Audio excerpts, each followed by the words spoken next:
Porém notifica aos homens que todos em toda parte se arrependam. Então isso é referente apenas às pessoas que viveram durante o período do Velho Testamento? Não, ele está dizendo que tudo que aconteceu com esse povo no Velho Testamento estava em ignorância. Sim. É? Mas são todos, inclusive os que pelejaram contra Israel, enfim, todos. Não, gente. Os egípcios. Alguns, por exemplo, quando você pensa, por exemplo, Melquisedeque judeu? Não. Sim. Abraão foi lá, Abraão nasceu ainda. E Balaão? Apareceu lá, de repente lá. Tá vendo? Então, tem muitos gentios, pessoas que não eram judeus, que Deus apareceu lá e revelou-se a eles. Tá vendo? É um mistério. É um mistério.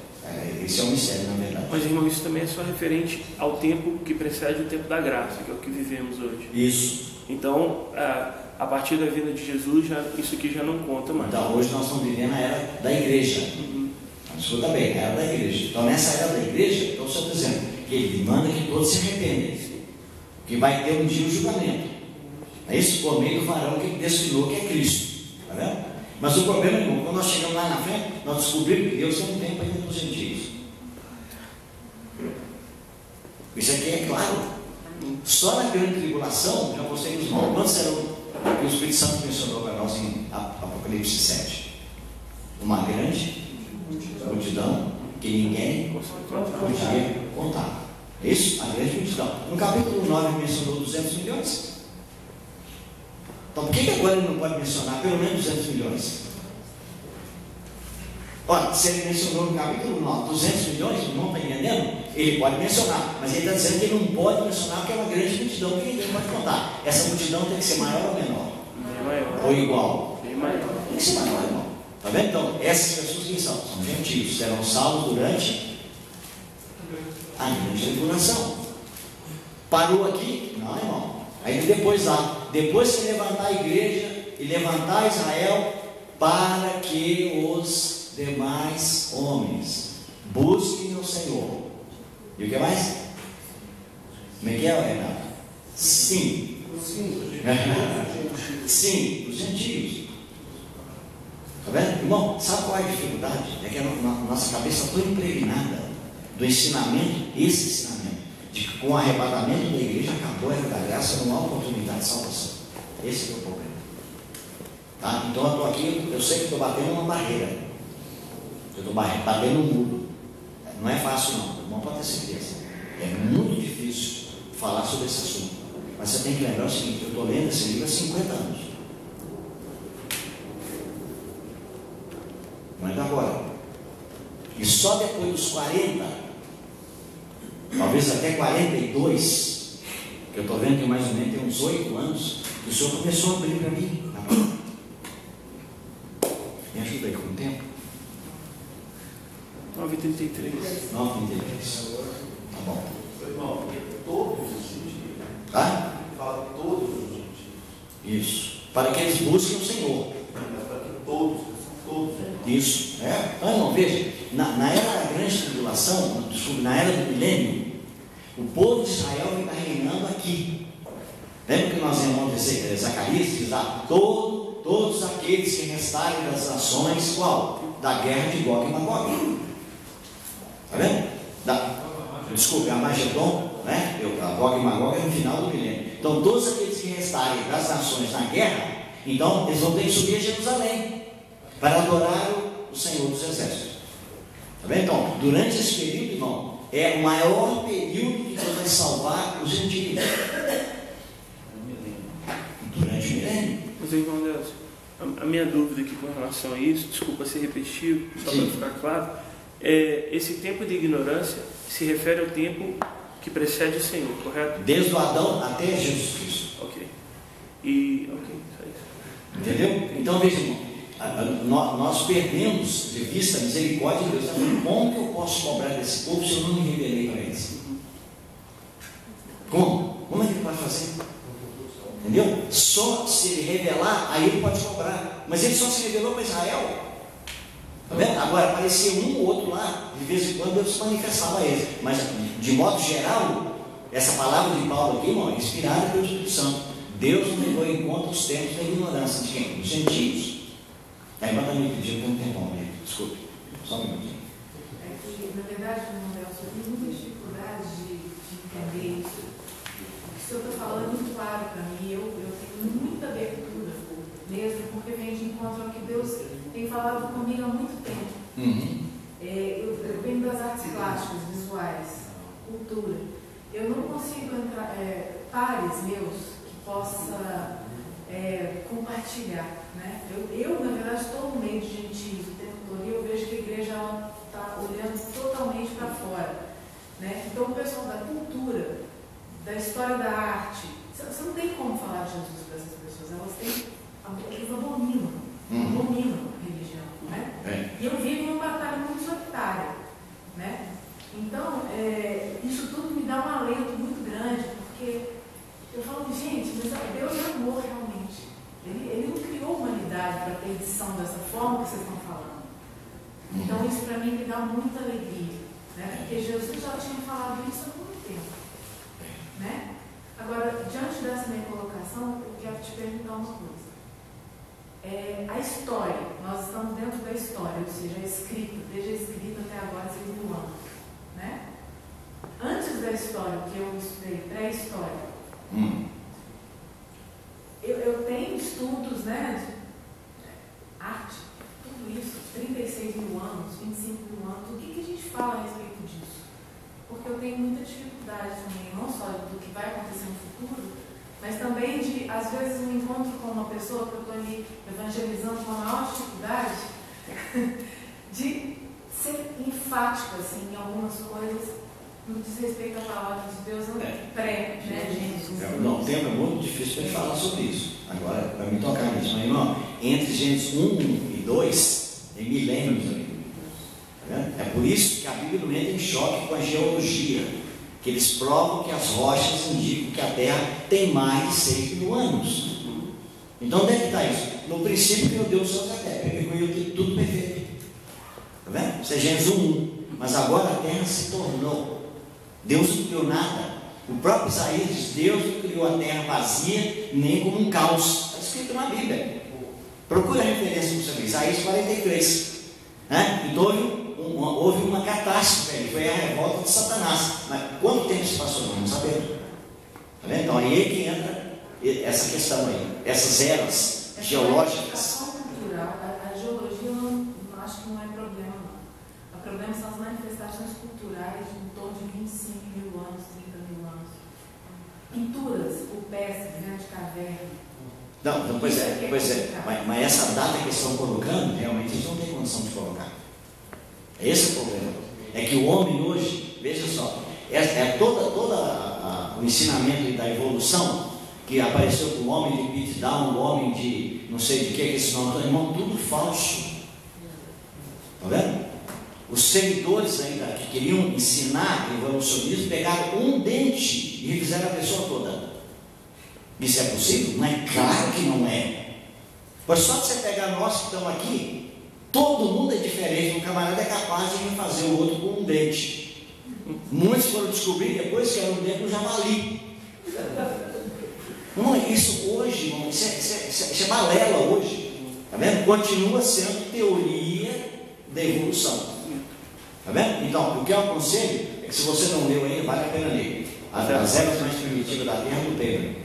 É um livro fora comum. Ok? Bom, nosso tempo está passando. Não é? Respondeu. Ok? Muito bem. O que eu queria completar para os irmãos? Deixa eu ver. Ele me fugiu. Irmão Deus, quando você fala assim lá da besta que surgiu do mar, o senhor quer literalmente que é do mar ou pode ser a simbologia, por exemplo, das nações? Sim, irmão. Aí o mar aí é simbólico. Quando você fala Apocalipse 13, de uma besta que subia do mar, e essa besta é o Império Romano, então é lógico que o Império Romano tem que ser simbólico do mar. Mas quando fala da besta que sobe do mar, o anticristo é literal. Que encarna. Aí é literal. Sabe por quê? Porque ele está no abismo. E aí você estudando, nós já estudamos aqui. só você voltar na praça. Estuda lá o que eu falei sobre abismo. Por exemplo, Romanos 10. Quem descerá ao abismo para trazer de novo a Cristo? Quem descerá? Aí, Efésios assim, o que significa que ele subiu, senão que ele desceu às partes inferiores da terra? Ele está falando o mesmo fato. Lá ele diz, quem descerá ao abismo? E Efésios diz, ele desceu às partes inferiores da terra. Então, não sei se responde para o irmão aí. O abismo é literal e o mar... Não, o mar, com respeito ao Império Romano, é simbólico. O mar relacionado com a besta, o anticristo, é literal. Porque ele vai subir realmente do fundo do mar. Porque o abismo está no fundo do mar. Sim. Nelson, essas criaturas que habitam nas profundezas, naquele abismo, a gente tem ideia do que pode ser, porque os demônios, quando foram encontraram com o Senhor, eles clamaram, não eles mandassem para o abismo, eles se aterrorizaram contra isso.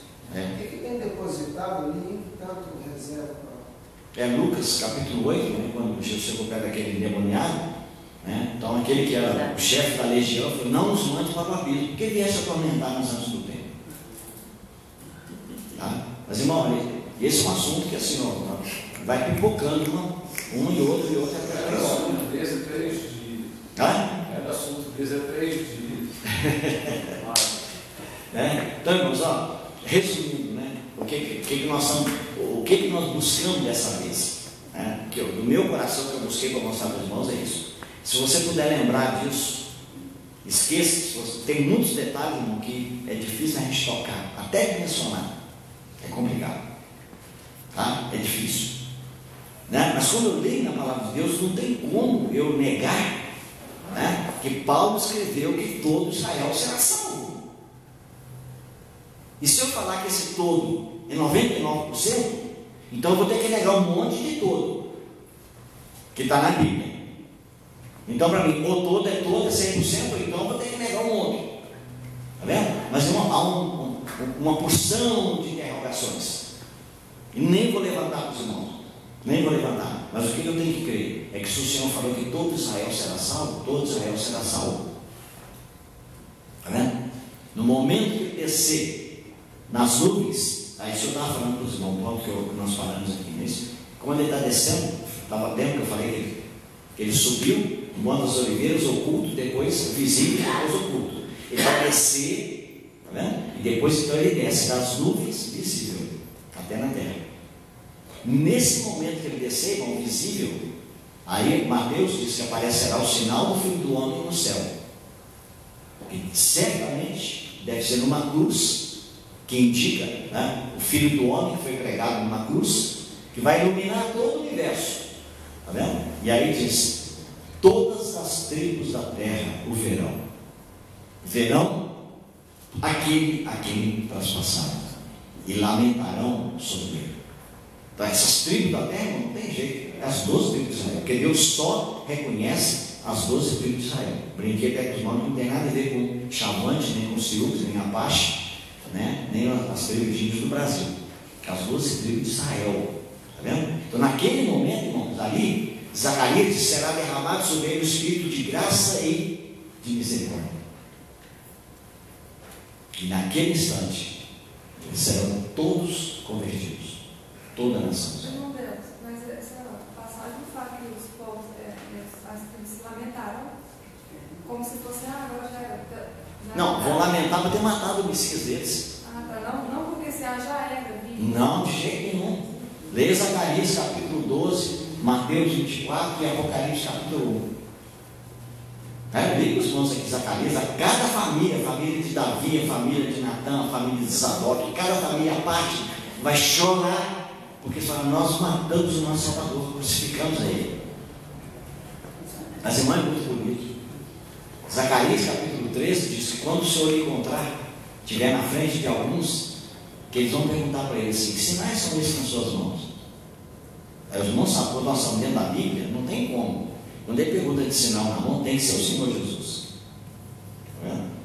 E aí veja esse povo que cometeu esse mal terrível, né? Povo de Israel, judeu, Deus, crucificam, o sangue dele cai sobre nós, com nossos filhos, né? Os sacerdotes, escribas e fariseus, é terrível o que eles fizeram, né? Então ele vai responder: são as feridas que eu recebi na casa dos meus amigos, né? Irmão, e quando ele foi pregado na cruz, né? Quando ele foi pregado na cruz, a primeira palavra que ele falou foi: Pai, perdoa-lhes, porque eles não sabem o que fazem. Então fizeram por quê?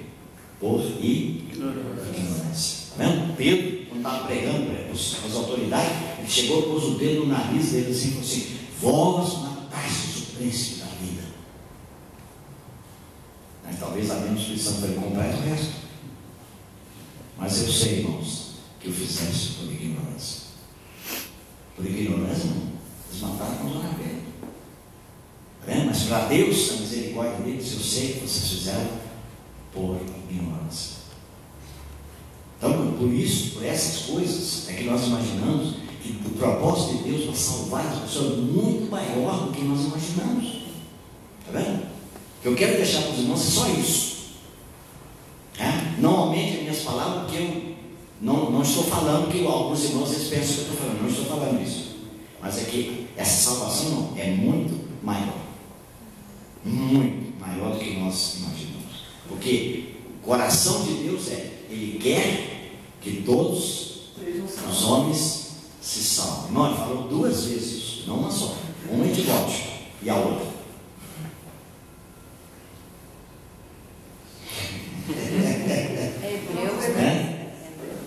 Hebreus fala de salvação dos...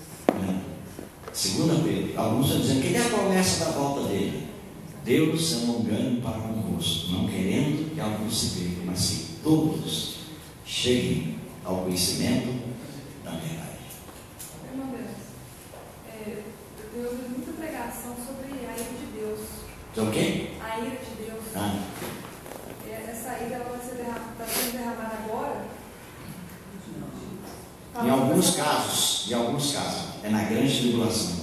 Na grande tribulação. E outra coisa, irmão, não esqueça, eu creio em tudo que está escrito na Bíblia. Você perguntar: irmão, você quer no lago de fogo? Claro, eu creio, está escrito aqui. Está escrito na palavra de Deus, tem lago de fogo, tem lá, eu creio em tudo que está escrito na Bíblia. Não nego nada. Só estou mostrando para os irmãos é isso. Irmãos, mesmo na ira de Deus, mesmo na ira de Deus, imaginemos, uma pessoa vai ser lançada no lago de fogo por quanto tempo? Tem que pensar? Está ótimo, você tem que pensar, está bom demais. Por quanto tempo, irmãos? Eternamente? Está vendo? Mas a palavra de Deus estabelece o seguinte: a misericórdia do Senhor dura para sempre. Está vendo? Então você tem as duas coisas, não dá. Então não vamos nos meter naquilo que não está claro para nós.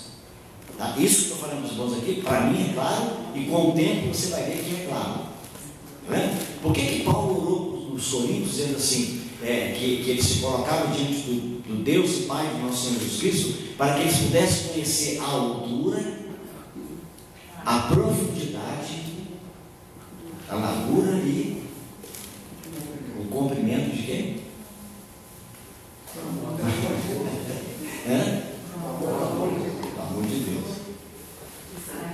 Mas ele disse: irmão, isso você tem que fazer com todos os santos. Ou seja, você tem que ter um coração de unidade com todos os irmãos. Se você tiver um coração dividido, você não vai entender. Sabe outra coisa?